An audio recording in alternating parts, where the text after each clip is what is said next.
Cuando se trata del fin de los tiempos, hay muchas ideas populares circulando que se preguntan si los cristianos atravesarán la gran tribulación o no.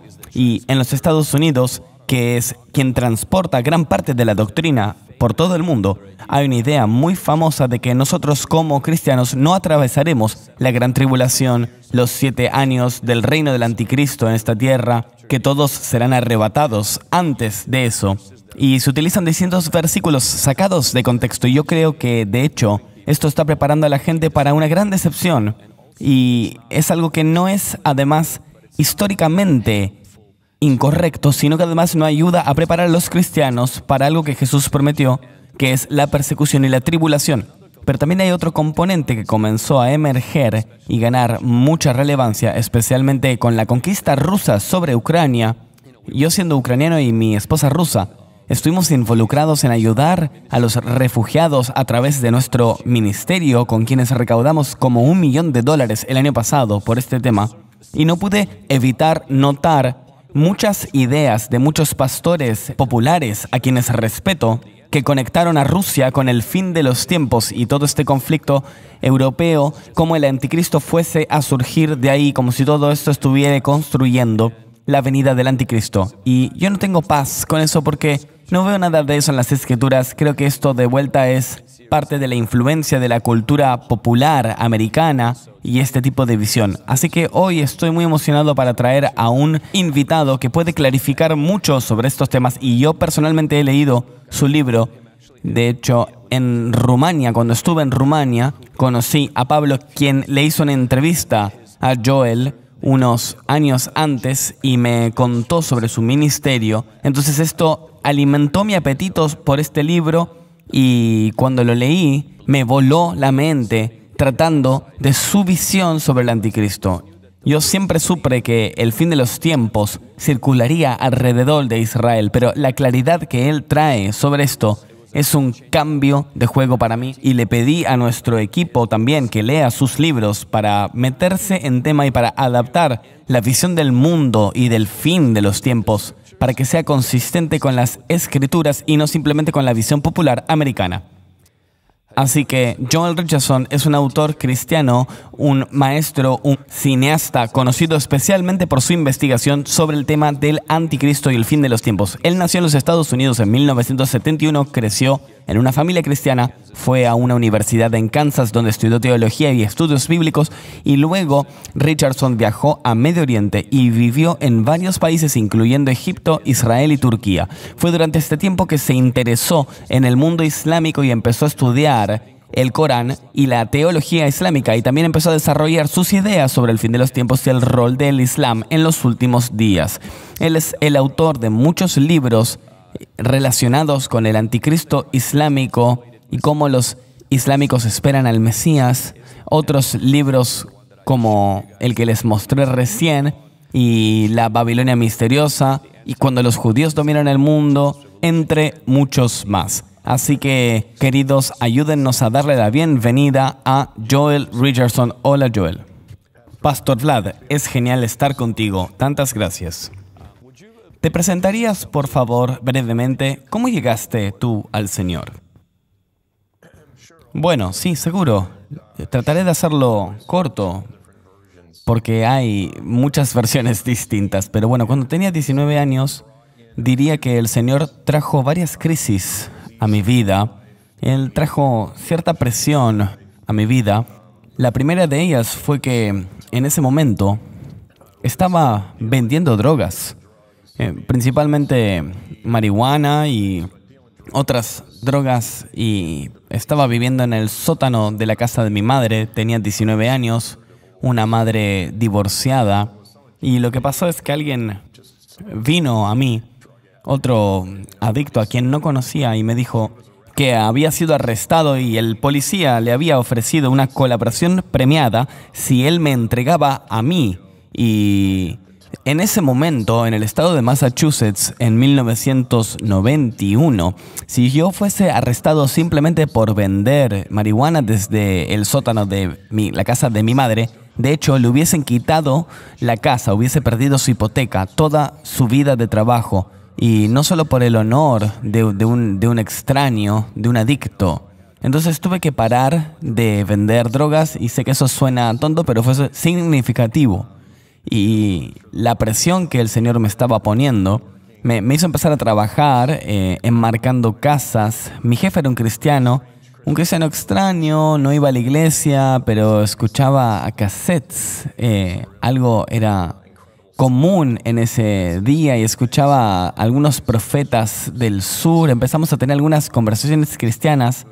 Tenía un amigo cuyo padre había sido invitado para unos estudios bíblicos y lo compartió conmigo, y ahí fui por primera vez a un lugar de estudios bíblicos. Y lo que pasó esa noche, se suponía que yo tenía que ir con un amigo cercano y de hecho yo terminé de decidir de ir a este grupo a último minuto y él tuvo un accidente de auto y murió esa noche, probablemente cuando yo estaba en ese lugar de estudios bíblicos. Entonces pasaron muchas cosas juntas y todo culminó conmigo terminando en una reunión de avivamiento que no tomé para nada seria, pero el Señor obviamente la tomó muy en serio y fui bautizado por quien predicaba, casi como un chiste porque era en verano, yo estaba todo sudado, había estado manejando por casi 24 horas, así que le pedí al predicador que me bautizase y algunos de los jóvenes que estaban ahí me acogieron para quedarme para el servicio de la noche y la convicción del Espíritu Santo realmente cayó sobre mí dramáticamente en esta noche. Pasé de ser simplemente un pilar para drogadictos directamente a ser un evangelista muy apasionado y eso sacudió a mi comunidad de gran manera. Eso es increíble. Y entonces después de esto fuiste a escuelas bíblicas y comenzaste luego a verte más interesado en la visión islámica y todo eso. Sí, de hecho, cuando fui salvado, esta fue la idea de que si tú eres realmente serio con el Señor, vas a perseguir un grado en colegio bíblico. Y en el ministerio en el que estaba, esta era la idea. Entonces, por 2 años continué trabajando con las casas en Massachusetts, ahorré algo de dinero y me mudé a Kansas City, donde empecé a ir a un centro de enseñanza bíblica, The Grace Training Center, y estaba buscando una escuela sólida en cuanto a los estudios bíblicos, pero que también creyese en los dones del Espíritu Santo y en la actividad del Espíritu Santo. Y en el momento fue una elección excelente. Y mi plan fue ir de ahí al colegio Bethany en Minneapolis y luego ir a Medio Oriente. Ese era básicamente mi plan de 5 años, pero el Señor tenía planes un poco distintos. Él mantuvo mi foco y mi llamado en el Medio Oriente desde el momento en el que comprometí mi vida al mundo islámico después de ser salvado y sin saber realmente qué significaba eso, pero recibí ese compromiso, esa llamada al altar y por eso me veo involucrado hoy todavía con el Medio Oriente, por hace casi 30 años. ¿Has vivido ahí en algún momento? Sí, bueno, has mencionado en el 94, lo que pasó fue, yo estaba en la escuela bíblica y un amigo mío me había invitado a ir a Israel y dije, bueno, es una buena manera de empezar a entrar en este universo y estuve ahí por algunas semanas, pero la primera noche que llegué ahí me convenció de cancelar mi pasaje de vuelta y pasé casi todo el año 94 ahí. Estuve viviendo en Israel, trabajé, ahorraba dinero y luego iba y pasaba algunas semanas en Jordania, en Egipto y me la pasaba viajando, explorando de aventuras y tratando de entender algo de esto llamado Medio Oriente.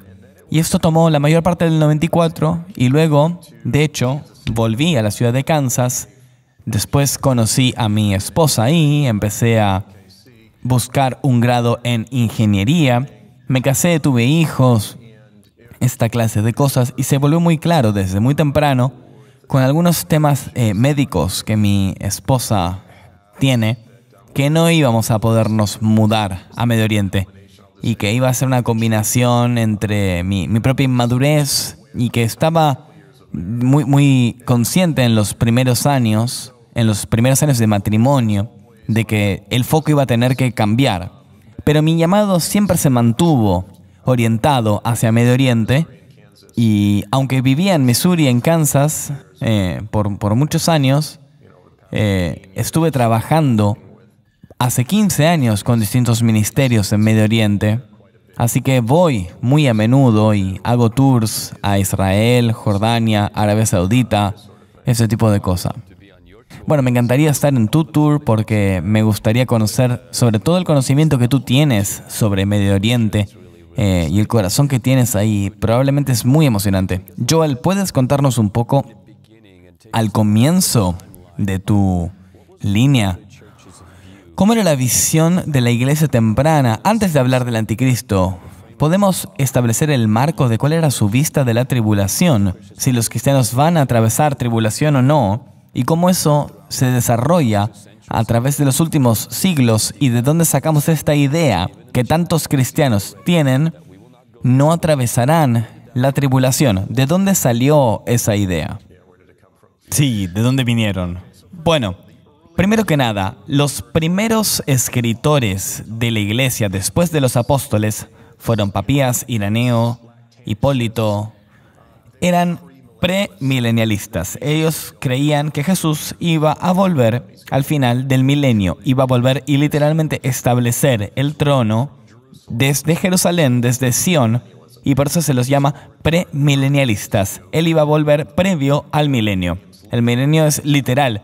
Entonces, esta es la visión más temprana de la iglesia. Ahora, de acuerdo al arrebatamiento, ellos simplemente creen que hay una vuelta de Cristo, que cuando Él vuelva, traerá a los muertos en Cristo con Él, así como dice Pablo el apóstol. Y los que estamos vivos y permanecemos, seremos llevados para encontrarlo en las nubes y lo acompañaremos según continúe su singular segunda vuelta a la tierra en una gloriosa procesión.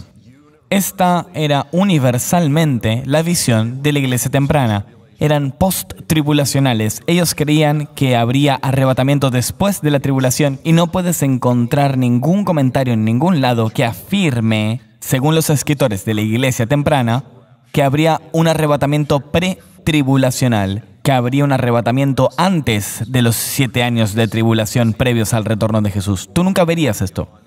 Ahora, lo que pasaba tempranamente es que después de la dispersión de Jerusalén, antes de que la iglesia fue dominada por gentiles y por muchos griegos helenísticos y por filosofía griega que se metió en la iglesia, y finalmente, luego de San Agustín, la iglesia primariamente se mudó del premilenialismo y abrazó la idea del amilenialismo.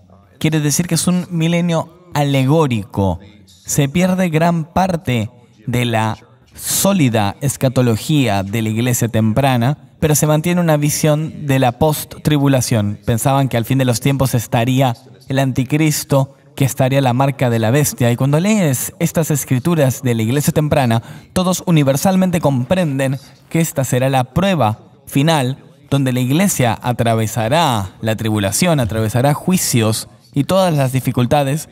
Todos tendremos que abrazar nuestra cruz y sufrimiento y seremos perseguidos por el nombre de Jesús. Y esto es lo que se espera para todos los cristianos. Pero luego hubo una nueva idea de que al final de la era, justo antes de la transición de esta era a la era siguiente, habría esta prueba final, este juicio final, que la iglesia corporativa toda atravesaría junta y sería un tiempo sin precedente de juicio y examen. Y es algo que, de hecho, a través de la historia sobrevoló la mentalidad de los cristianos. Y esta idea de que este tiempo de prueba vendría sobre nosotros y tenemos que estar preparados específicamente, y esta es la razón, Vlad, es porque durante este tiempo de tribulación muchos perderían su fe, muchos abandonarán su fe y se alejarían. Entonces, cuando hablamos de prepararnos, es no solo primariamente... No ves a cristianos a través de la historia hablando de juntar comida o armas. Ves a los cristianos preparando sus corazones para que puedan sostener el juicio, para que puedan escapar la tribulación, no con sus vidas. No es que escapan a la tribulación y simplemente sobreviven. Eso siempre está como en el trasfondo, pero la idea es que podremos escapar la tribulación con nuestras almas, con nuestra fe intacta. Y tú ves estas exhortaciones, ves este llamado a lo largo de la historia de la iglesia temprana. Ahora, por supuesto, luego, tú avanzas hasta la época de la Reforma, el 1500, y la iglesia comienza a estudiar la Biblia. De hecho, tienes la reformación, la ruptura protestante de la cultura católica romana, y durante los siguientes años la gente empieza a estudiar las Escrituras de vuelta y empieza a ver cierta confusión con respecto a la teoría del fin de los tiempos. Hay algunos protestantes que empezaron a abrazar la idea del postmilenialismo, es la idea de que nosotros como iglesia llegaríamos nosotros a esta época de la época del milenio, esta época dorada, y después de eso volvería Jesús. Eso es el postmilenialismo, es una visión inusual, pero empezamos a verla mucho más durante la Reforma. Y no fue literalmente hasta los 1800, verás que hay muchas ideas que fueron cambiando sobre el fin de los tiempos, y ves ocasionalmente algunas personas que hablan de algo pretribulacional, como un arrebatamiento que viene antes de la tribulación, pero probablemente eran individuos que estaban simplemente confundidos. Pero no fue hasta los 1800 que hubo un movimiento llamado el movimiento de Plymouth Brethren en el Reino Unido, y ellos empezaron a recuperar una visión más premilenial, al recuperar la escatología de la primera iglesia de los apóstoles. Y tenías esta especie de debate que se abrió entre los líderes. Uno de ellos era John Nelson Darby y su discípulo Schofield, y también otro llamado Clarence Larkin. Estas personas comenzaron a enseñar un arrebatamiento pre-tribulacional. Del otro lado había gente como W. Newton o S.P. Tragelis. Estas personas son impresionantes e enseñaron la idea de un arrebatamiento post-tribulacional. Todos salieron de este movimiento, y a través de los esfuerzos de algunas de estas personas y sus viajes por el mundo, por Estados Unidos, y sus referencias a la Biblia, se logró que los que tienen la visión de la pre-tribulación, quienes enseñaron el arrebatamiento previo a la tribulación, ganaron la campaña, ganaron los corazones y mentes de la iglesia americana. Y entrando en el siglo XX, los que advocan por la teoría de la pre-tribulación habían dominado el campo del evangelismo americano. Así que había seminarios, casas de publicación, todas dominadas por esta visión de la pretribulación, y tendrías un trabajo muy difícil en conseguir publicar un libro si no eras parte de esta creencia de la pretribulación. Y sí, realmente se silenció durante el último siglo, y quizás hasta los últimos 25 años inclusive.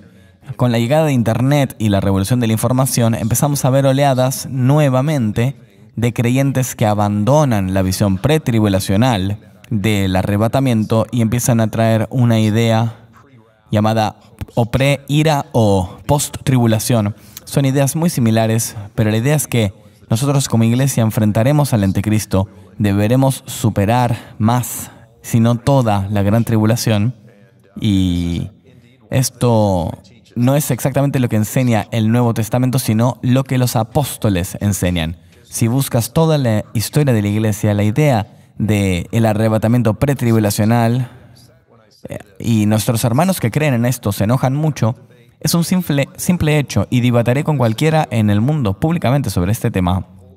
Es una novela, es una nueva doctrina no vista, no ensoñada en la historia de la iglesia hasta hace casi más o menos 200 años, cuando fue realmente codificada de nuevo por los dispensionalistas como John Nelson, Darby y otros. Y porque ha dominado los Estados Unidos, entonces luego se expandió todo el mundo, desafortunadamente. Y sé, Pastor Vlad, que has dicho que viniendo previamente de la Unión Soviética, la persecución era parte de lo que tú esperarías como cristiano. Entonces toda esta idea de un arrebatamiento pretribulacional era algo inescuchado hasta que viniste a los Estados Unidos, la tierra del confort, y donde toda esta enseñanza pre-tribulacional domina. Esto es muy bueno. Gracias por darnos esta explicación del terreno de cómo llegamos a esta visión, porque tú estás en lo correcto. Por todo el mundo, los cristianos esperan ser perseguidos y están preparados para la persecución. Y yo estuve pensando, por ejemplo, la última noche antes de ir a dormir, vi algunas de tus entrevistas y estaba recordando una conversación que tuve con mi mejor amigo en la edad de 10 años. Y estábamos ya hablando y planeando cómo escapar de ser decapitados por el anticristo con 10 años de edad. Y pienso, ¿cómo niños de 10 años tenían esta conversación? Bueno, porque crecimos en una generación de cristianos. Mi tatarabuelo estuvo en la cárcel por la causa de Cristo por 10 años y luego fue físicamente abusado y sufrió un daño cerebral irreversible porque fue golpeado tanto y finalmente murió.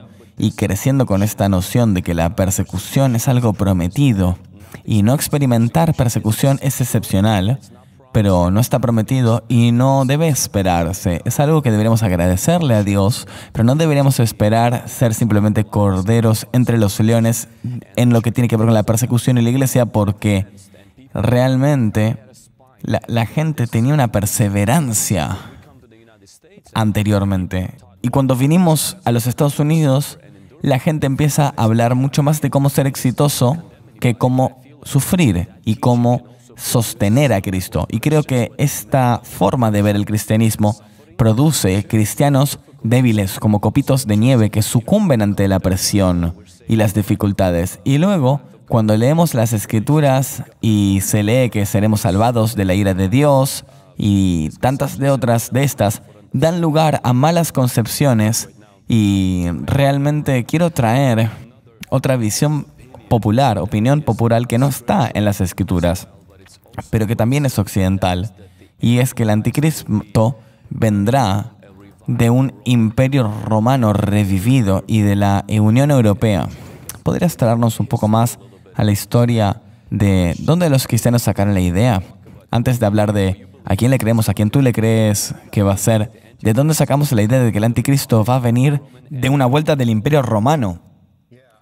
Sí, bueno, amo hablar de la historia y de algunas de estas ideas.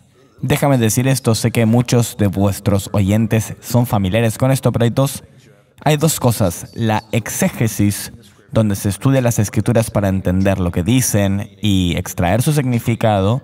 Y luego tienes la eisegesis, que es cuando estás viendo el mundo, y esto es muy común con el estudio de la apología bíblica, ves eventos del mundo y tratas de leer esos eventos según el enfoque de la Biblia. Estás importando tu experiencia particular, tu visión particular del mundo y tus opiniones en las páginas de las Escrituras. Y vemos esto pasando mucho, la llamada exégesis de diario.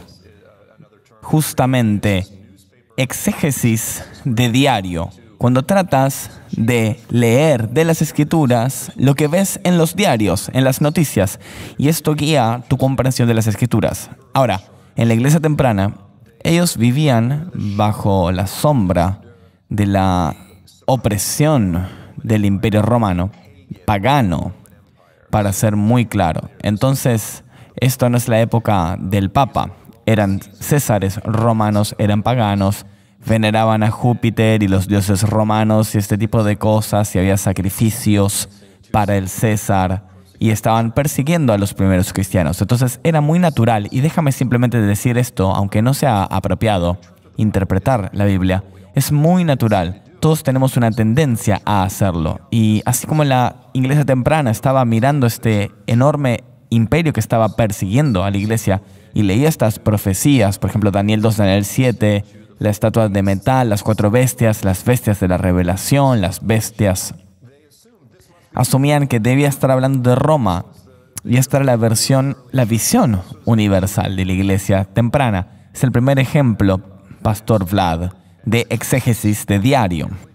La iglesia temprana veía su mundo, estaban siendo perseguidos por este gran imperio romano y veían las profecías y decían, esto debe ser lo que está pasando.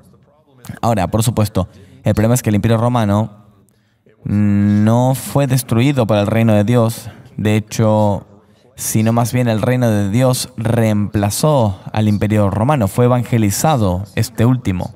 Y empiezas a ver comentarios a partir del IV siglo, por ejemplo, por Andrés de Cesarea, que comenta que todo el mundo ya estaba hablando de la caída del Imperio Romano, porque el imperio básicamente había sido cristianizado.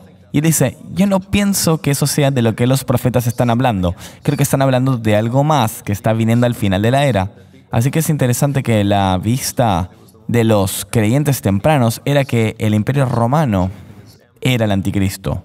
Su religión, este imperio, todo vendría del Imperio Romano. Entonces, lo que pasa es, llegas hasta la Reforma y tienes este conflicto principalmente en Europa entre los protestantes y los católicos romanos, y básicamente ellos se sacan el polvo encima y recuperan esta visión antigua romana, pero ahora no es la Roma pagana, es el Vaticano. Y la única cosa que tienen en común es la ciudad de Roma, pero estás tratando de una entidad completamente distinta. ¿Sabes? El imperio cristiano, todos estos reinos cristianos y todo eso, ha dominado la visión del protestantismo desde aquel momento. La idea de que el anticristo como imperio y su religión vendrían de Europa. Por eso en tiempos modernos tienes muchos maestros populares que enseñan profecía y que escanean las noticias cada vez que algo pasa con la Unión Europea o lo que sea en Europa. Dicen es como que, bueno, de hecho es esto lo que está empezando a mencionarse en las profecías. De hecho, Hal Lindsey está diciendo abiertamente que la emergencia de la coalición de las 10 naciones estaba pasando cuando la Unión Europea se formó. Y no solo Hal Lindsey, me estoy olvidando algunos de los nombres, pero bueno, casi cada persona que enseña profecía en los Estados Unidos dice esto. Y están viendo, dicen, cuando lleguemos al número 10 u 11, es esto, gente, está aquí. Y luego la Unión Europea fue 11, 12, 13, 20 naciones, y todos dijeron, bueno, quizás es otra cosa. Y esta es exactamente la historia, el desarrollo de esta idea. Comenzó en la Roma pagana con la iglesia temprana, y luego hubo este largo camino a través del V siglo, los 1500, la Reforma. Y sabes, mucha de la iglesia pensó que era el Islam durante ese periodo. Cuando el Islam emerge en el siglo VII, hay muchos comentaristas que dicen, pienso que es el Islam, y tuvieron una idea. Por ejemplo, ves que tanto Calvino como Lutero expresan que el anticristo tiene 2 cuernos. Es una visión rara, no sé exactamente de dónde sacaron la idea, pero dicen que un cuerno es el Papa y el otro cuerno son los turcos. Entonces ellos tienen una visión mezclada, mitad y mitad. Mitad romanos, mitad Medio Oriente. Pero creo que en tiempos más recientes, mucha gente está viendo Medio Oriente y piensa que de lo que están hablando los profetas es esto, y que la idea europea está, de hecho, no exactamente basada en las Escrituras. El texto fundacional que habla sobre que el anticristo está viniendo en Europa es de Daniel 2, 7 y 9. ¿Podrías brevemente resaltar cómo la gente está usando eisegesis en vez de exégesis de estos textos y realmente no hay base ahí de que el anticristo venga de Europa? Sí, mira, es comprensible. Primero que nada, déjame decir esto. Una aproximación apropiada a todo lo que tenga que ver con el fin de los tiempos siempre es difícil. Y comienzas con los pasajes que son fáciles, que son literales, claros, directos, y comienzas con temas que se repiten muchas veces a través de las Escrituras. Entonces, justamente los profetas nombraron a las naciones que serían parte de la coalición del anticristo. Nombraron tribus, religiones y seguidores del anticristo y de dónde vendrían en varios lugares de la Biblia. Y siempre se menciona el norte de África y las naciones de Medio Oriente que rodean el Estado de Israel. Entonces empezamos a ver, lo que pasa es que mucha gente comienza con lo que dice Daniel 2, la estatua metálica de Nabucodonosor, o Daniel 7, las 4 bestias, o Daniel 9:26, donde habla de la gente del príncipe por venir. Y comienzan con estas expresiones más simbólicas, más difíciles, más apocalípticas. Y aquí encuentran o fuerzan una visión de un anticristo romano y los pasajes más claros los descartan. Ignoran la riqueza de todos estos pasajes muy literales. En Daniel 2 tienes esta estatua metálica compuesta de diversos componentes. El primero representa a Babilonia, la cabeza de oro. El pecho y armas de plata representan a Persia. La panza y muslos de bronce representan el imperio griego. Y luego, naturalmente, dice que las piernas de hierro representan el imperio romano. Y eso es una asunción muy natural porque aquí en Occidente vamos a qué vino después del imperio griego y decimos el imperio romano. Pero si estás en Irán, dices qué vino después del imperio griego y no es el imperio romano. Ellos dirían, bueno, los persas se volvieron a levantar, estuvo el imperio partio, la dinastía, y luego estuvo el Islam. El siguiente imperio que vino fue el Islam. Entonces, depende de dónde estés en el mundo, dirás qué es lo que reemplazó a los romanos. Nosotros, como tenemos una visión occidental y tenemos un lente occidental con el que leemos la historia, pensamos que la Biblia también debe ser interpretada así. Pero la realidad es que en Daniel 2 hay un sueño que se le da a Nabucodonosor en la ciudad de Babilón. Y desde su perspectiva, si te fijas, los reinos que fueron reemplazados fue Persia, fue Grecia, y esto fue reemplazado por el Islam. No fue el imperio romano quien hizo esto y no cumple con los requerimientos bíblicos descritos en Daniel 2, versículo 40, donde se dice que el cuarto reino, sea el que sea, sería el que destruiría a los tres reinos anteriores, los babilonios, los medio-persas y los griegos. Y si ves esto en un mapa y tienes una idea básica de la historia, te darás cuenta de que el imperio romano no fue el que aplastó a Babilonia ni a los persas, sino que reemplazó algunas de sus partes o una porción de ellas, pero no todas, sino que el imperio islámico, por otro lado, es quien aplastó a todos sin ninguna duda. Entonces, como yo puedo entender que mucha gente comprendió que las piernas de hierro representan a Roma, un caso mucho más fuerte se puede hacer para hablar del imperio islámico. Lo mismo se puede decir de Daniel 7 o de Daniel 9:26, donde se habla del príncipe de la gente por venir y de la manera en que esto está interpretado, porque la palabra gentes está escrito en hebreo y tiene una connotación étnica. La idea es que, cómo está interpretada, es que la gente romana, quien invadió y destruyó a Jerusalén en el 70 antes de Cristo, la gente romana bajo Tito es la gente del anticristo, el anticristo siendo el príncipe por venir. Y de hecho, yo hablé con Tim LaHaye antes de que él muriese. Él fue el autor de The Left Behind, una serie. Y le pregunté, ¿por qué elegiste una figura romana para ser tu anticristo? Y él eligió a Nicolai de Carpatia, de Romania. ¿Por qué? Porque yo creo que Daniel 9, 26 y 27 enseñan que el anticristo vendrá de la gente del príncipe a venir. Y entiendo que los romanos son los mejores descendientes de los romanos en este sentido. Y esta fue su lógica, y era racional. Ahora el problema con eso, yo pienso, hay dos problemas. Uno, cuando dice que la gente del príncipe a venir, no creo que esté hablando del 70 después de Cristo, pienso que simplemente está hablando del futuro. Pero inclusive, aunque esté hablando de la gente que destruyó Jerusalén en este año 70, cuando de hecho estudias la historia, era la gran mayoría de la gente romana que de hecho era gente de las provincias, lo que quiere decir que eran soldados reclutados de provincias, reclutados de Siria, de Medio Oriente. Cuando lees los registros de Josefo, se refiere a estos soldados no como soldados romanos, sino los sirios y los árabes.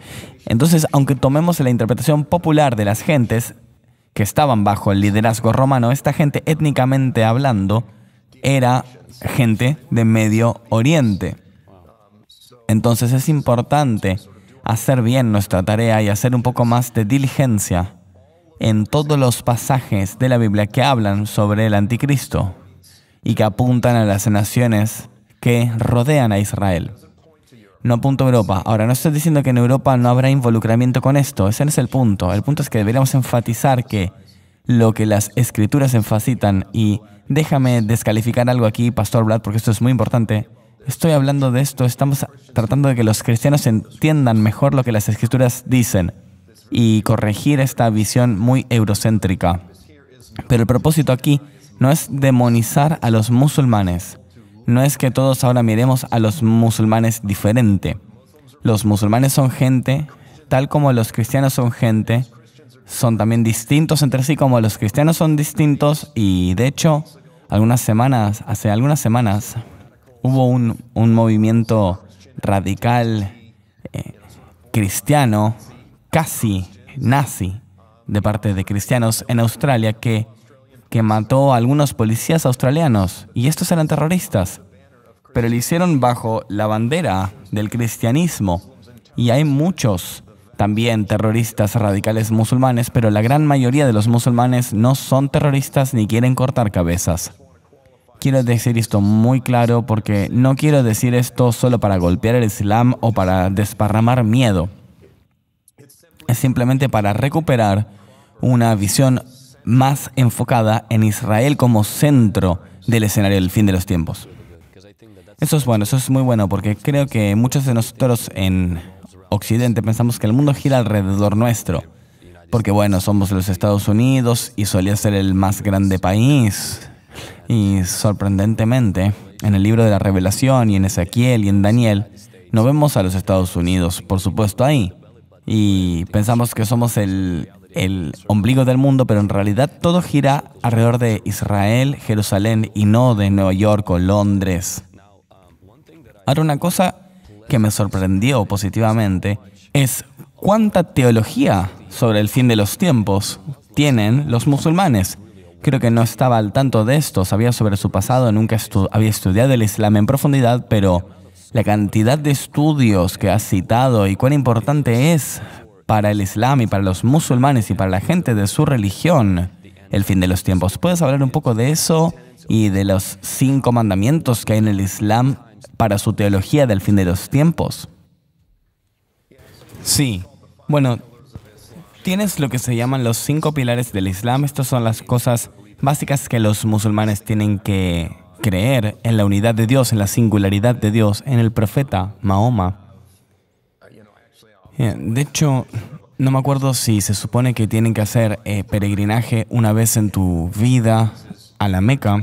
Y una de las cosas que debes creer es en el último día, el día de juicio, Al-Qiyamah, en árabe. Y este tipo de cosas. Pero el punto de esto es que del mismo modo que está el retorno de Jesús en el fin de los tiempos como un elemento central e importante para la perspectiva bíblica y narrativa bíblica, hay un espejo perfecto para esto en el Islam, que es muy importante, está muy enfatizado, y no es un asunto periférico. Y de hecho, es muy divertido cuando empiezas a estudiar sus cosas, porque los musulmanes, tanto como los cristianos, tienen textos clásicos. Por ejemplo, un sabio llamado Ibn Kathir, que en los siglos tempranos del Islam fue un comentarista muy prominente que escribió libros enteros sobre el fin de los tiempos, que llaman Al-Fitan, la gran tribulación, y Qiyamah, que es el día del juicio. Y tienes estos sabios clásicos, pero también tienes gente popular, gente como Hal Lindsey o Perry Stone, si quisieras, del mundo islámico. Tienes autores populares islámicos en Egipto y hoy por hoy, y a través del mundo islámico, pero están escribiendo sobre cosas como su versión del anticristo, pero lo mezclan con teorías conspiranoicas y ovnis y cosas así.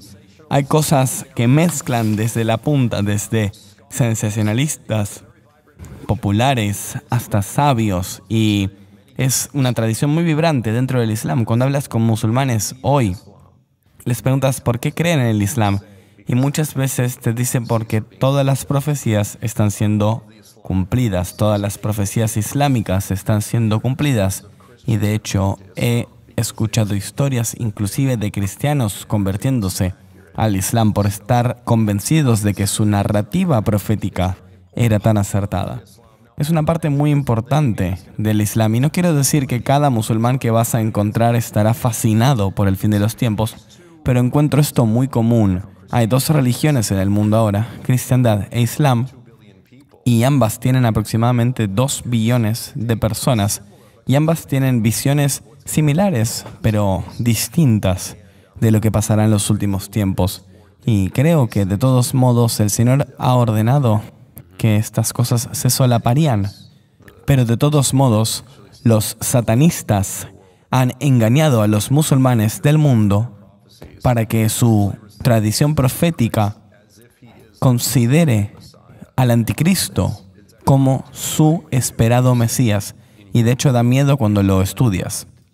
En tu libro tú resaltas, y de hecho he escrito 21 correlatos entre el anticristo cristiano y el Mesías islámico.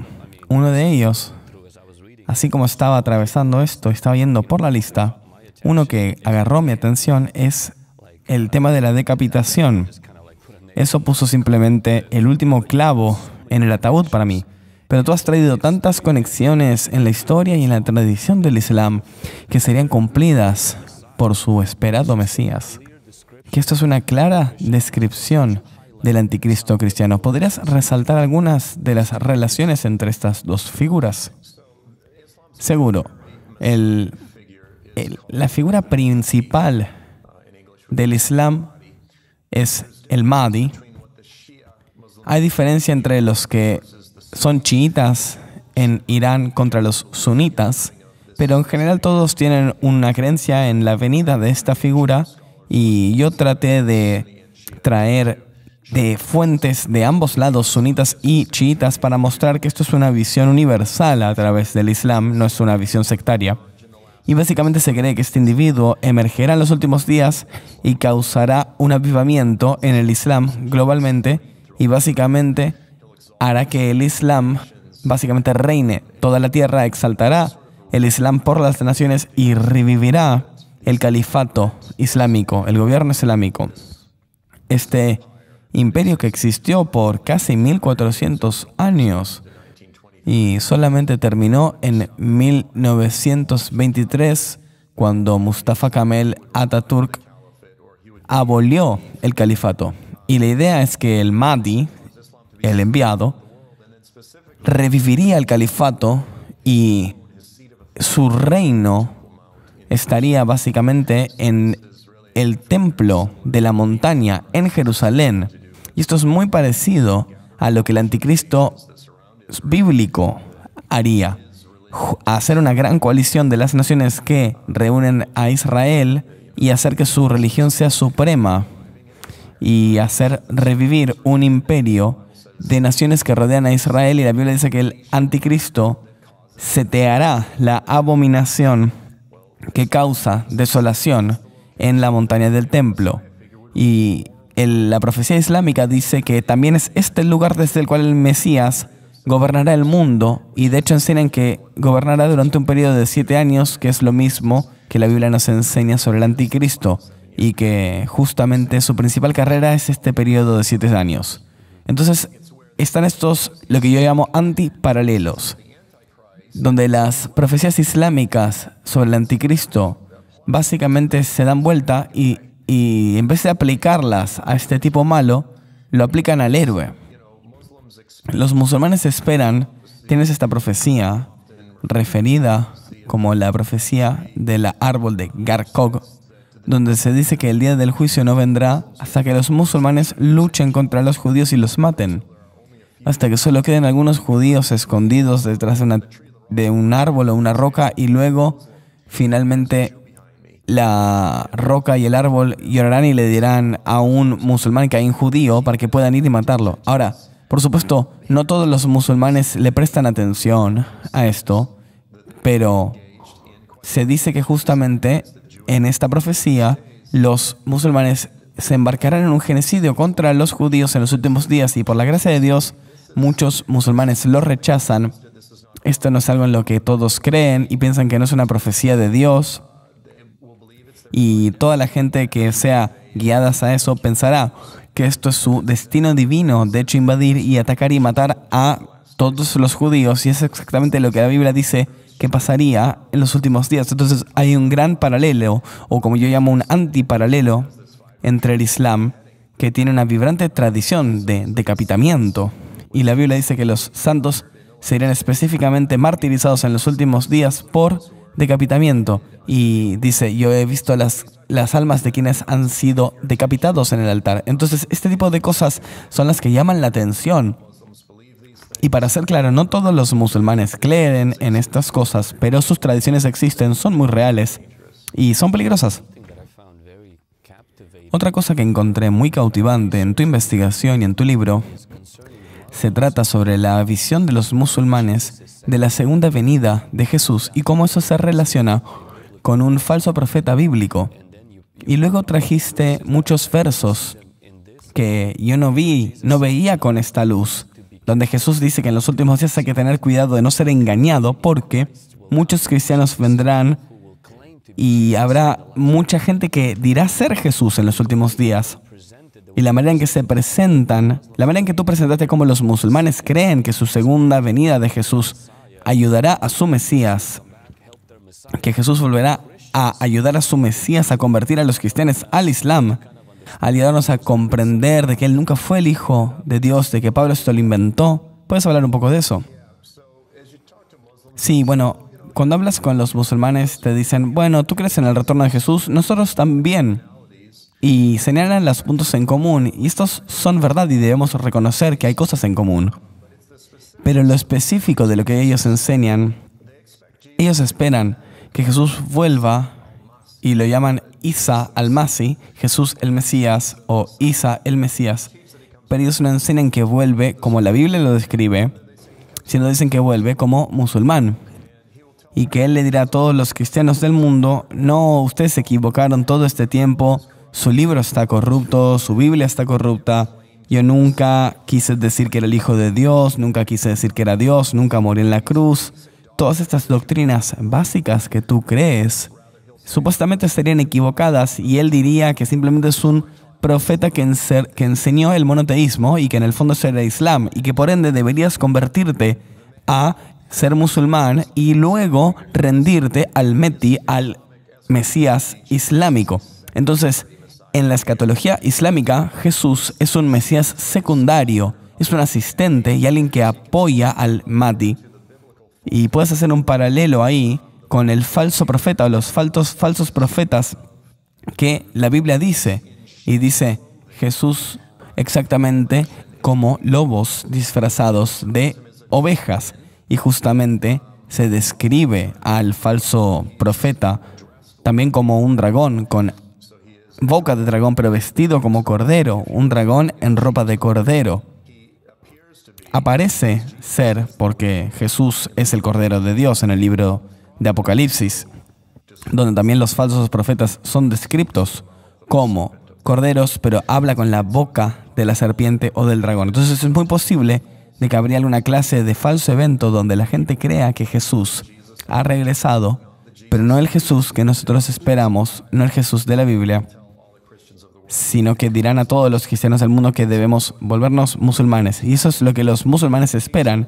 Y cuanto más lo enseñan que esto pasará, que Jesús va a aboler los ataques de impuestos que de hecho, según la ley islámica, deberían ser implementados una vez que el Islam haya dominado y particularmente subyugado a cualquier nación. Y los cristianos y los judíos, llamados la gente del libro por los musulmanes, si a la gente del libro se le permite vivir, si le pagamos este impuesto, entonces podríamos ser cristianos bajo el control islámico, pero si pagamos este impuesto. Pero la idea es que Jesús, al volver, abolirá este impuesto porque ser un cristiano ya no sería más una opción. Y sus maestros enseñan que una vez que Jesús vuelve, tenemos la opción de o convertirnos al Islam o morir, convertirse o morir. La opción de ser cristianos, de ser gente del libro, ya no sería una opción más. Entonces hay múltiples partes de su historia que se alinean con la narrativa bíblica de un modo que es muy difícil de negar. ¿Y cómo esto afectará? Recuerdo que mencionas en tu libro cómo cambiarán los tiempos, porque el Islam tiene su propio calendario, su propia manera de medir el año.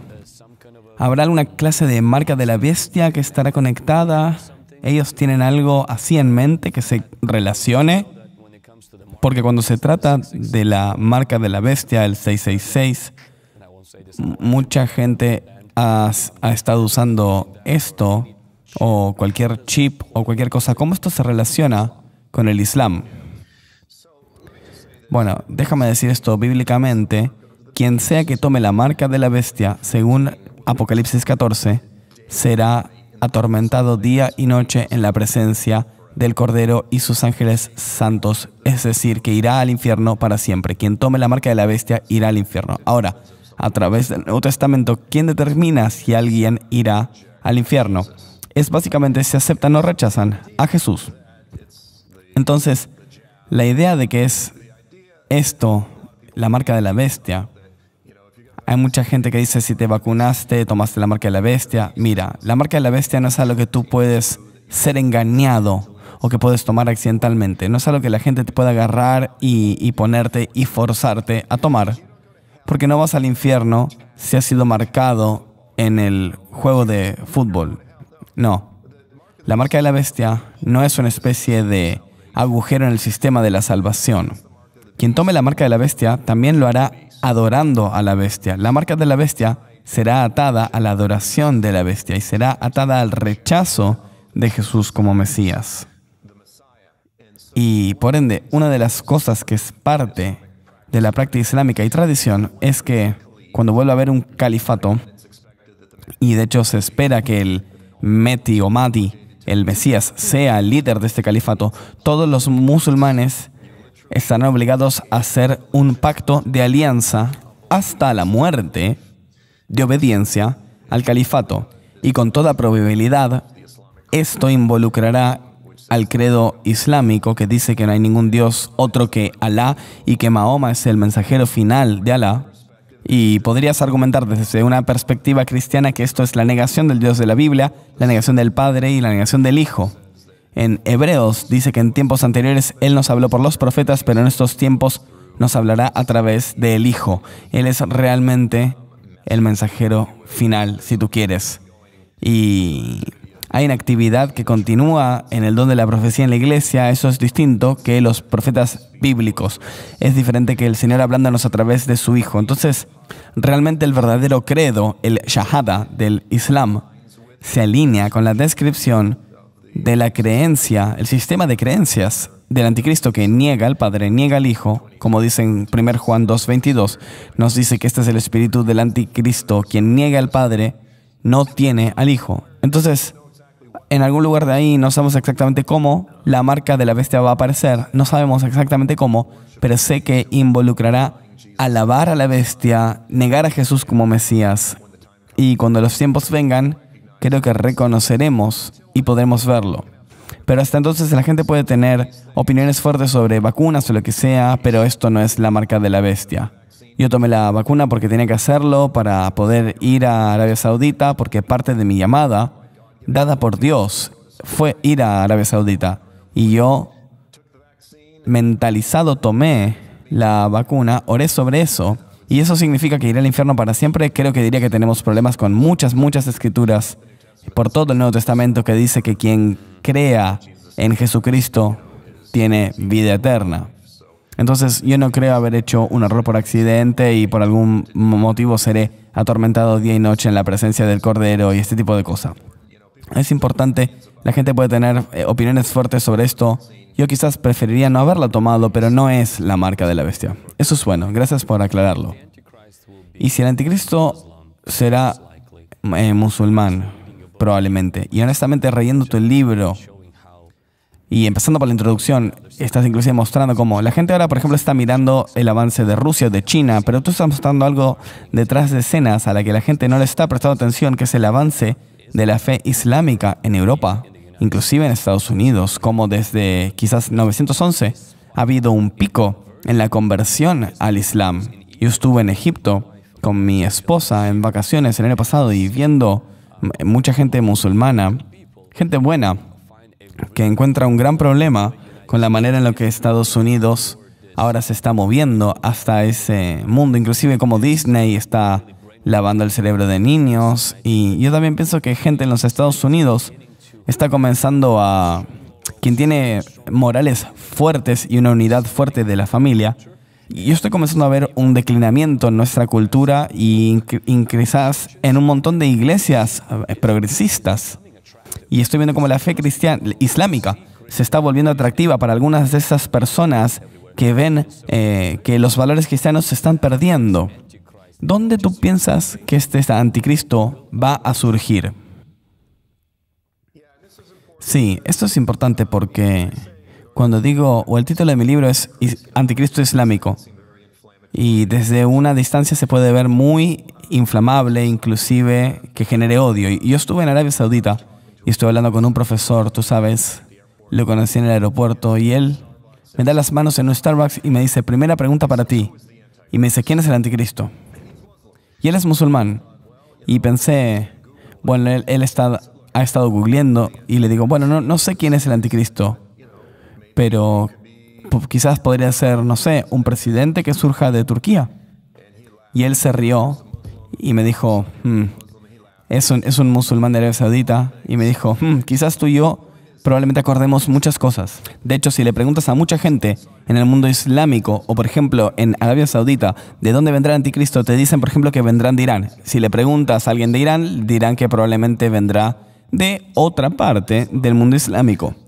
Entonces, yo creo que la Biblia enseña que el anticristo vendrá de la región de Turquía, Siria o Irak. Yo creo que esa es la parte del mundo que las escrituras de los profetas enfatizan, y veo al mundo islámico como algo profundamente dividido, y más recientemente Turquía ha emergido como una clase de líder de la hermandad musulmana, y el Partido por la Justicia y el Desarrollo que ha controlado a Turquía por los últimos casi 20 años, realmente son la rama turca de Hamás. Todos los líderes de Hamás se han estado ocultando en Turquía y han recibido refugio ahí. Cuando Muhammad Morsi llegó al poder en 2013 en Egipto, Erdogan, el presidente de Turquía, él es quien trató de disipularlo básicamente. Y él estaba muy enojado cuando hubo una segunda revolución y la hermandad musulmana fue expulsada del poder. Entonces sí, creo que vendrá del mundo islámico, pero específicamente creo que será más de un ecuani, alguien de la hermandad musulmana, un radical, y tendrá un poco más de el liderazgo radical de naciones, que habrá muchas otras naciones musulmanas que quizás están inclinadas más hacia la libertad y a hacerse socios de Israel y económicamente estar en contra de Irán y su agresión, y son más amables con Occidente. Y estoy viendo mucho de eso con los registros abrámicos. Por ende, yo no demonizo a todas las naciones del mundo musulmán. Pienso que viene de una parte específica que utilizará el nacionalismo turco y el Islam para sus metas. Ahora, es interesante que tú mencionaste mucha gente que por la moralidad del Islam, alejarse de la cristiandad, tú ves una insuficiencia y se ha vuelto muy moderna, muy del mundo, e inclusive se ve al Islam como algo inclusive casi más bíblico que la Biblia en sí. Ves gente más vestida de una manera más antigua, más modesta, este tipo de cosa. Y creo que de hecho es muy similar, Vlad, con la retórica que viene de Rusia. Tú ves, por ejemplo, a Vladimir Putin, que denuncia a los americanos, al liberalismo occidental, a la homosexualidad, este tipo de cosas. O Alexander Dugin, a quien mucha gente ha citado, usa las mismas retóricas. Y lo que es gracioso es que si simplemente exaltaran los valores familiares y este tipo de cosas, tendrás a muchos cristianos automáticamente apoyándolos.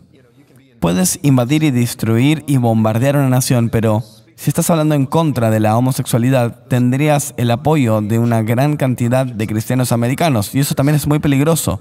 En otras palabras, si hablan nuestro idioma un poquito, quizás podríamos terminar apoyándolos, pero el Evangelio no simplemente habla de moralidad, también habla de un hombre llamado Jesús y lo que Él hizo, y se trata de seguirlo e imitar su modelo.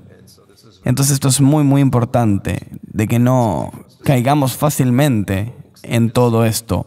Y podríamos decir simplemente, mira, todas estas gentes de la cultura woke están engañados. Pero he visto mucha gente de nuestro lado, políticamente conservadora, teológicamente conservadora, que está apoyando a otra gente que quizás es tan mala como cualquier otro dictador.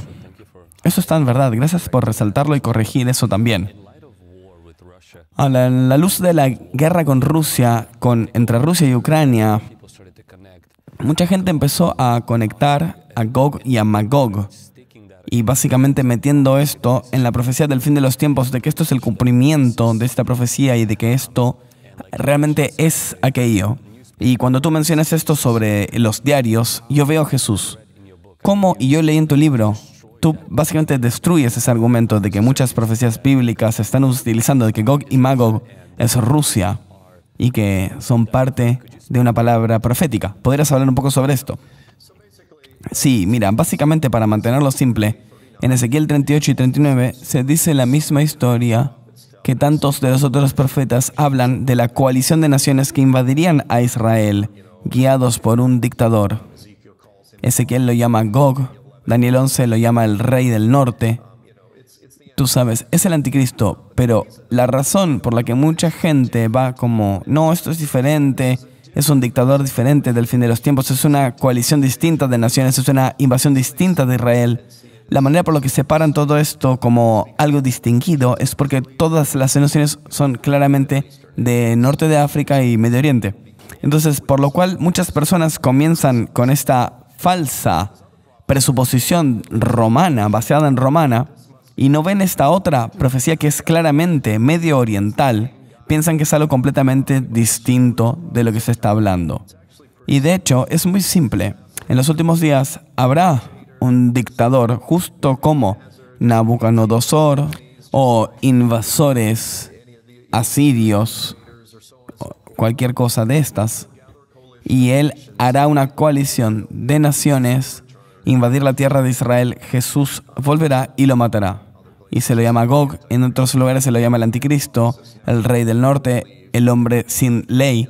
¿Por qué tanta gente piensa que Gog es Rusia? Bueno, porque tienes estos nombres anotados. Es Gog de Magog, la tierra de Magog, jefe príncipe de Meshech y Tubal Gomer, desde Persia y tantos otros lugares. Una lista de lugares, tantas naciones.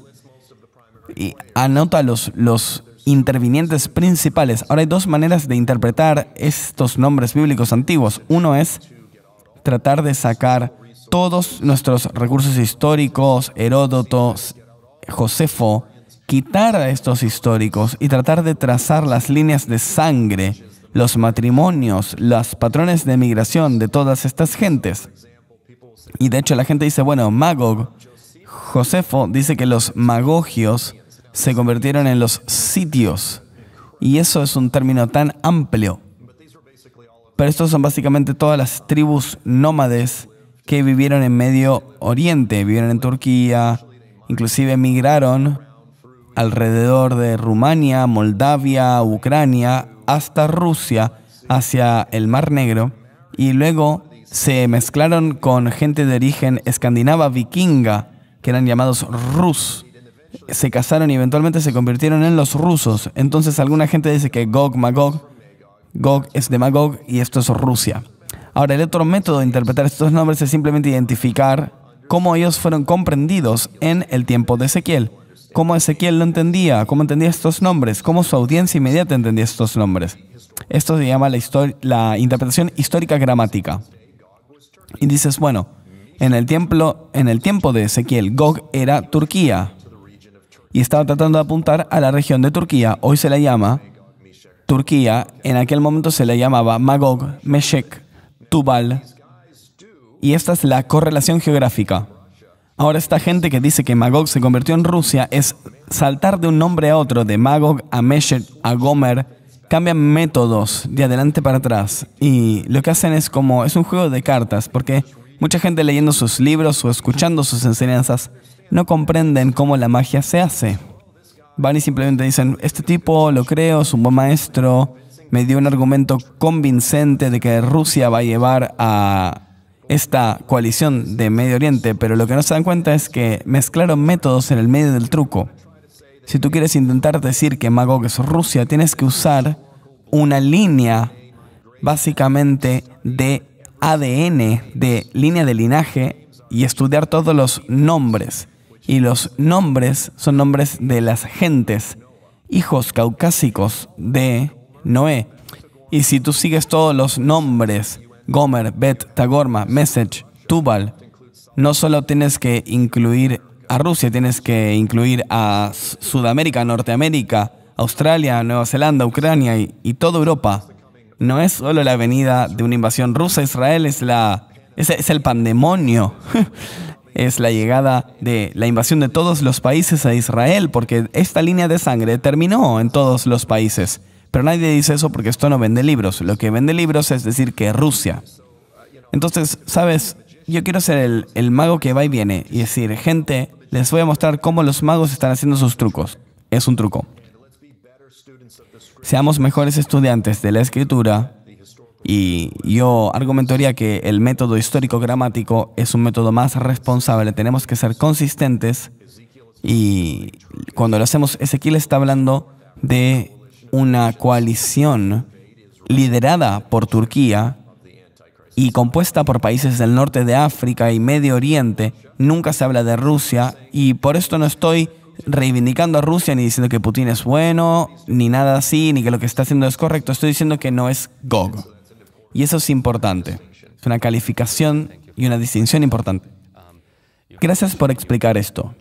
Tú has mencionado en tu libro, y iremos solo por un par de minutos más. Gente, si esto realmente les ayuda, por favor, pónganle me gusta a este video, compártanlo con alguien y serán capaces de ver esto.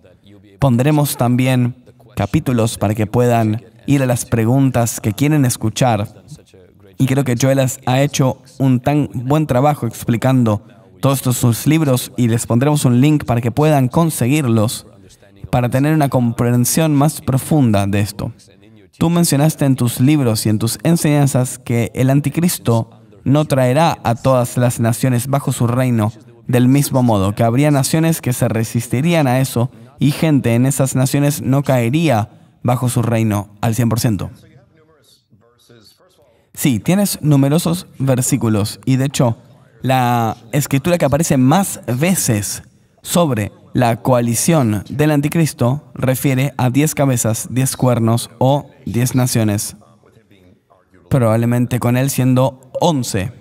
Esto aparece muchas veces en Daniel, en Apocalipsis, 10 naciones. No quiere decir cada nación en el mundo, pero también lo tienes en Apocalipsis 13. Dice que la marca de la bestia será impuesta en toda tribu, gente y nación. Y el problema, la gente se vuelve loca cuando lo digo, es que frecuentemente se usa la hipérbole. Tienes muchas frases, por ejemplo en Daniel, donde Nabucodonosor dice que donde haya pájaros en el aire, o haya bestias en el camino, o donde haya gente humana, Nabucodonosor los gobernará a todos. Y bueno, a ver, Nabucodonosor, él gobernó Mesopotamia, Babilonia. No conocía a la gente de, por ejemplo, Ucrania, Rusia. Y hay gente que nunca oyó de su nombre, o ni siquiera ni hablar de América o China y todo esto. No los gobernó a todos. Era simplemente alguien que estaba marcando un punto de que es un gran reino. Y en el Evangelio ves muchas veces, como por ejemplo dice Lucas, que en el día de los Césares se creería que todo el mundo era el Imperio Romano. Pero en realidad no, por ejemplo, abarcaba a Ucrania, ni por supuesto América, ni China, ni nada de esto. Entonces a veces tenemos que reconocer que no todo lo que la Biblia dice es absolutamente literal. Y tienes frases en las Escrituras como en Daniel 11, donde se dice que Él golpeará y invadirá muchas naciones, pero muchas de ellas escaparán su mano. Moab, Edom y los hijos de Amán. Por ejemplo, está hablando de Jordania. También tienes en Daniel 9:27, dice que las guerras son decretadas hasta el fin. Bueno, si hay guerras justo hasta el fin, eso significa que habrán resistentes gente que resiste militarmente. Y no me refiero simplemente a una guerrilla, sino movimientos. Y donde habrá naciones donde los militares bajo su reino resistirán al anticristo justo hasta el fin. Y no creo que el anticristo gobierne toda nación del mundo. Creo que a Satán le encantaría esto, pero solo Jesús puede gobernar el entero cosmos. El anticristo hará un esfuerzo para lograr esto, pero estoy seguro de que él intentaría que su autoridad comprenda a todo el mundo, pero el ejemplo que más vemos en la Biblia es que su gobierno será sobre 10 naciones y debemos estar preparados. Puede ser en cualquier lado, pero yo no creo que sea un gobierno mundial. No creo que eso aparezca en las Escrituras. Y hay otras frases que hablan de esto. Se dirá que noticias del norte y del oriente lo alarmarán, y parece que él está hablando de quizás Rusia o China. Es vago, el norte y el este lo alarmarán. Quiere decir que hay quizás movimientos geopolíticos que causan que él básicamente se enoje porque él no tiene control en este lugar. Y bueno, él no gobierna todo el mundo. Bueno, eso me hace sentir un poco mejor. Joel, tengo que agradecerte tanto por tu tiempo. Tengo 2 preguntas más, serán breves. Muchas gracias. Y si ustedes están agradecidos para con Joel, por favor, compartan este video, pongan un comentario, pongan su me gusta. ¿Dónde crees que los Estados Unidos encajan en esto? Bueno, lo que pasa cuando se pregunta esta pregunta es, mucha gente dice, bueno, porque los Estados Unidos es la economía y el ejército más fuerte del mundo. Digamos que eso es verdad. Ellos dirán, pero no somos mencionados, no parecemos ser mencionados en las Escrituras, por tanto la única conclusión es que probablemente seremos eliminados. Creo que eso es una conclusión muy mala. Creemos que la falta de enseñanza sobre los Estados Unidos se explica simplemente porque no éramos el centro de la historia. Israel es el centro de la historia. Entonces, la respuesta es, no lo sabemos. No sabemos qué profecía. La profecía no dice nada sobre qué pasará en Estados Unidos. Pero lo que sabemos es que como creyentes, si tú vives en Washington, yo vivo en Kansas, somos padres, somos esposos, somos pastores, tenemos una responsabilidad de orar y contener el avivamiento en nuestros corazones, en los corazones de nuestras familias, congregaciones y los que nos escuchan. Y en toda nuestra nación tenemos una responsabilidad de orar e interceder por nuestra nación. Y hay mucha gente que se rindió. Se rindieron hace muchos años. Si miras toda la perversión, Hollywood y todo esto, ya hay gente que dice, yo no oraré más por Estados Unidos, me he cansado y me estoy entregando directamente al juicio. Bueno, mira, ¿qué tenemos ahora? Quizás ahora tenemos el comienzo de un avivamiento en Estados Unidos. Dios bendiga. Quizás todo se derrumbe, pero mira, el punto es este. Si tu esposa está enferma, tu chico está enfermo, tú ayunas y oras y hasta que estén enterrados, básicamente, no te rendirás antes. No te rendirás una semana antes o algo así. Y tú intercederás hasta el final. Y del mismo modo debemos hacerlo por las naciones y orar para que el avivamiento venga en nuestras naciones. No sabemos exactamente todos los detalles de las profecías y uno de los más grandes peligros de las profecías son el fatalismo, el determinismo, que nos lleva a tomar una postura pasiva, porque el Señor nunca bendice ni recompensa la pasividad. Él la rechaza. Si te fijas en las parábolas, inclusive yo fui por ahí, me metí ahí y nunca habla de todo esto. Es tan importante si vemos profecías y nos causa decir, hey, me voy a quedar esperando y no voy a hacer nada. Bueno, entonces te estás equivocando. Inclusive aunque parezca que la profecía es de este modo, siempre debemos hacer lo correcto. Y eso es seguir el espíritu de Moisés. El Señor le dice a Moisés, apártate del camino, voy a eliminar a esta gente. Y Moisés no le dijo, bueno, es la palabra de Dios, tú lo has dicho, está declarado, va a pasar, simplemente voy a correrme. Dijo, no, Señor. Y de hecho, por tu nombre. Y de hecho, el Señor lo escuchó a Moisés y a su intercesión. De a veces, ser un intercesor, sé que esto se escucha raro, quizás inclusive luchamos lo que sospechamos que Dios puede estar haciendo. Luchamos en contra de Él porque estamos manteniéndonos en línea con su carácter. Sabemos que Él es bueno y sabemos que Él nos quiere y que Él es compasivo. Entonces nosotros tomamos postura por esto y creo que eso es el espíritu que deberíamos tomar con respecto a Estados Unidos.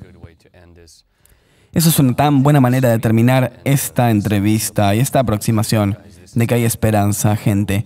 Esto no es algo por lo que simplemente vamos a plegar las manos y esperar a que venga el anticristo. Nosotros somos la resistencia y predicamos el evangelio. Se nos dio la tarea de hacer discípulos en todas las naciones, no solo en los Estados Unidos y Europa, donde parece haber algo más de libertad, pero también ir a Medio Oriente, ir a todas las naciones y predicar el evangelio de Jesucristo. Y yo creo que la gente musulmana, me gusta como Joel muchas veces lo dijo, no estamos en contra de la gente musulmana. Nosotros amamos a todas las gentes y vemos a la gente musulmana como toda otra nacionalidad y esperamos a que todos conozcan a Jesucristo como única salvación. Jesús no es un americano. Y inclusive cuando yo estaba en Ucrania, así es como se presentó la cristiandad como una propaganda americana. Yo básicamente traté de traer a Ucrania y Rusia a la visión occidental, utilizando la cristiandad como un caballo de Troya, pero la cristiandad no está tratando de construir una visión política americana en el mundo, sino traer a Jesús al mundo. La cristiandad se trata del hombre. La cristiandad se trata del hombre, no tanto de la moralidad, sino del hombre que nos da un nuevo nacimiento, una nueva vida. Y tengo mucha gente musulmana que me sigue en redes sociales y nuestro objetivo no es ser confusos. Realmente nosotros creemos que hay un solo camino, hay un solo Dios, un solo camino al Padre. Y es muy claro para nosotros que eso es a través de su Hijo Jesucristo, que es al mismo tiempo Dios y hombre. Ningún otro nombre dado a nosotros puede ser aceptado excepto Jesucristo, porque es el único que pagó por nuestro pecado. Nosotros no tendremos que hacerlo porque Él lo hizo por nosotros. Y si estás viendo esto ahora y si eres musulmán o no conoces a Jesucristo, queremos darte la oportunidad de darle tu vida a Él. Y Joel, quisieras hablarle a musulmanes o a gente que quizás no conoce a Jesús y presentarles el evangelio brevemente y llevarlos a la salvación. Déjame decir esto. Yo viajé a Medio Oriente mucho. Estuve en Arabia Saudita. Acabo de volver de ahí. Si eres un musulmán viendo esto, yo quiero argumentar que tú eres una persona de oración. Y creo que todos mis amigos musulmanes, ellos se dedican a orar. Y esto es algo que los cristianos valoramos y honramos. E inclusive teniendo la vida más devota imaginable, tú y yo, no importa cuánto trabajo hagamos, nunca obtendremos la perfección.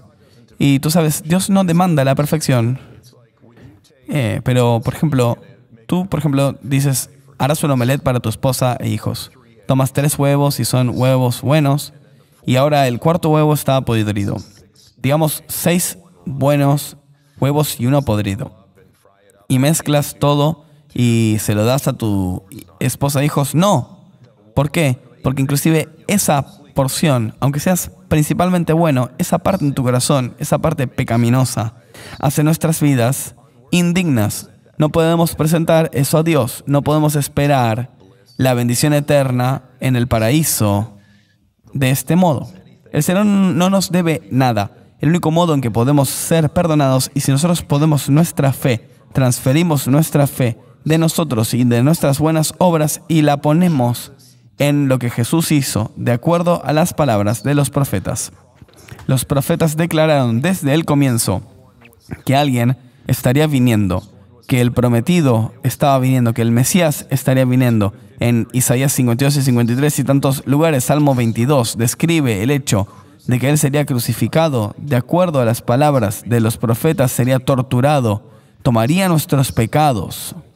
Y, por último, sería a través de lo que Él hizo. Es como si te dijera, voy a darte un Maserati como regalo. Yo quiero dártelo como regalo. Y tú dirás, maravilloso, no puedo pagarte, pero aquí tienes $1, es todo lo que tengo. Realmente me has insultado. Cuando tratamos de decirle a Dios que Él nos debe la bendición eterna, que Él nos está dando la bendición eterna, que es mucho mejor que un Maserati. No podemos ofrecerle a cambio $1. No podemos ganarlo, no lo merecemos. Lo único que podemos hacer es amar a Dios libremente. Él nos ha conseguido la vida eterna por simplemente permanecer en nuestro lugar en la cruz de acuerdo a las palabras de los profetas, y solo al transferir nuestra fe de nosotros a su provisión, a lo que Él hizo. Y cuando hacemos esto, el Señor dice que Él enviará a su Espíritu Santo para vivir dentro nuestro, y algo pasará. Y cuando me pasó a mí, yo sentí físicamente, sentí que una roca elevase este peso de mí. Sentí algo pasar. Puedes sentirlo o no, pero el Espíritu Santo entra en ti, te transforma y empieza a hacer que tus deseos sean diferentes. Y eso es lo que significa caminar con el Señor. Yo no quiero decir que todo lo que has hecho como musulmán está mal. Nosotros honramos a cualquiera que le da inclusive un tiempo a la oración, a la devoción a Dios. Pero si estás tratando de hacerlo por tu propio trabajo o ganarte el cielo, tratar de ganarte el paraíso, siempre te vas a quedar corto. Todos nos quedaremos cortos. El Señor ha hecho la provisión para esto. Él ya nos ha garantizado la vida eterna como un regalo gratuito. Simplemente tenemos que recibirlo con gratitud. Y luego, la vida que vivimos, la vivimos de amor.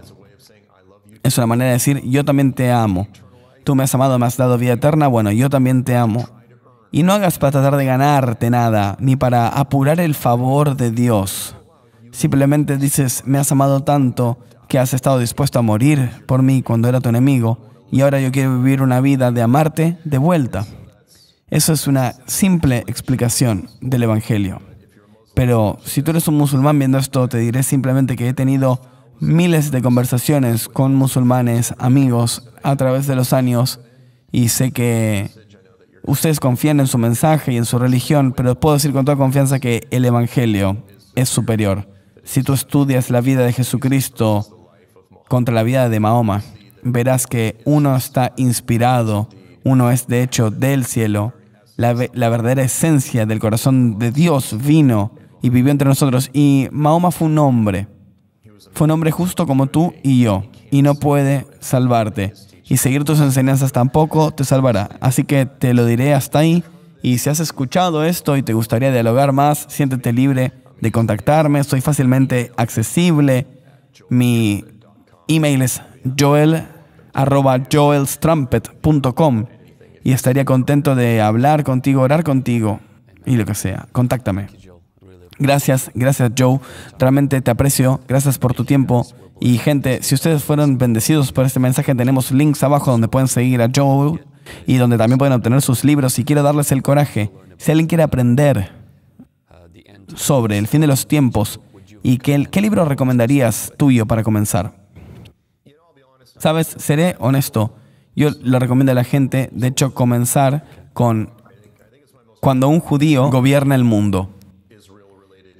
Y creo que trata con todas las cuestiones relacionadas con Israel. Ahora, si quieres estudiar la parte de lo islámico, escribí un libro hace 20 años y de hecho fue republicado recientemente. Y todo se sostiene después de 20 años. Es un buen libro, Bestia de Medio Oriente. Pero también agregaré que todos mis libros son gratis. Aparecen como PDF en mi website joelstrumpet.com como recursos gratuitos y constantemente estamos trabajando en poner nuevas traducciones. Si alguien ahí simplemente ama traducir y quisieran traducir cualquiera de mi trabajo a su idioma, contáctense con nosotros, lo postearé gratis y quiero poder ayudar a cualquiera que quiera hacer esto. Así que diría que el anticristo islámico o Cuando un judío gobierne el mundo. Todos estos libros son gratuitos como PDFs en mi sitio web. De hecho, es la primera vez que escucho Yo también ofrezco todos mis libros gratis y tenemos un equipo que lo traduce a distintos idiomas sobre liberación y todo esto, así que realmente me da mucho coraje. Muchas gracias, Joel. Gracias por tu tiempo. Amén y bendiciones. Gracias por recibirme. Una bendición para mí estar contigo.